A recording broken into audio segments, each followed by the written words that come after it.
شروع کرتا ہوں اللہ کے نام سے جو بڑا مہربان اور نہایت رحم کرنے والا ہے۔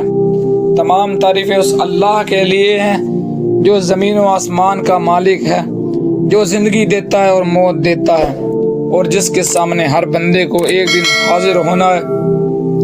میرے پیارے بھائیوں اور بہنوں، دنیا کی یہ زندگی فانی ہے، بے وقتی ہے، ختم ہونے والی ہے، لیکن ایک دن ایسا آنے والا ہے جس دن اللہ تعالیٰ پوری انسانیت کو جمع کرے گا اور ہر ایک سے اس کے ایک ایک لمحے کا حساب لے گا۔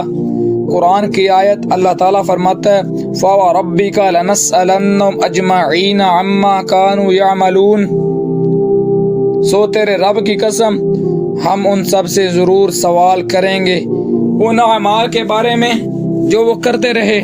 یہ آیت بتاتی ہے کہ قیامت کے دن ہر شخص سے سوال ہوگا، کوئی بھی بچ نہیں سکے گا۔ رسول اللہ صلی اللہ علیہ وسلم نے فرمایا قیامت کے دن بندے کے قدم اس کے رب کے سامنے سے نہیں ہٹیں گے جب تک اس سے 5 چیزوں کے بارے میں سوال نہ کر لیا جائے۔ اس کی عمر کہاں گزری، اس کا علم کہاں خرچ کیا، اس کا مال کہاں سے کمایا اور کہاں خرچ کیا، اور اس نے اپنے جسم کو کسی کام میں کھپایا۔ میرے عزیز بھائیوں، یہ وہ لمحہ ہوگا جب انسان کا چہرہ پسینے سے تر ہوگا، دل کانپ رہے ہوں گے، اور ہر بندہ اپنی فائل، اپنا نامہ اعمال ہاتھ میں لیے کھڑا ہوگا۔ کسی کے پاس جھوٹ بولنے کی گنجائش نہیں ہوگی، کیونکہ وہاں زبانوں کو بند کر دیا جائے گا اور ہاتھ، پاؤں اور جسم کے اعضاء خود گواہی دیں گے۔ پہلا سوال، عمر کہاں گزاری؟ ہم سے پوچھا جائے گا کہ زندگی جو اللہ نے عطا کی وہ کہاں اور کیسے گزاری؟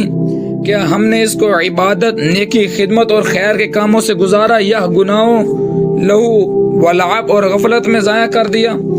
آج ہم دن کے 24 گھنٹوں میں سے کتنا وقت اللہ کے لیے نکالتے ہیں؟ قرآن پڑھنے، نماز پڑھنے یا کسی نیک کام میں؟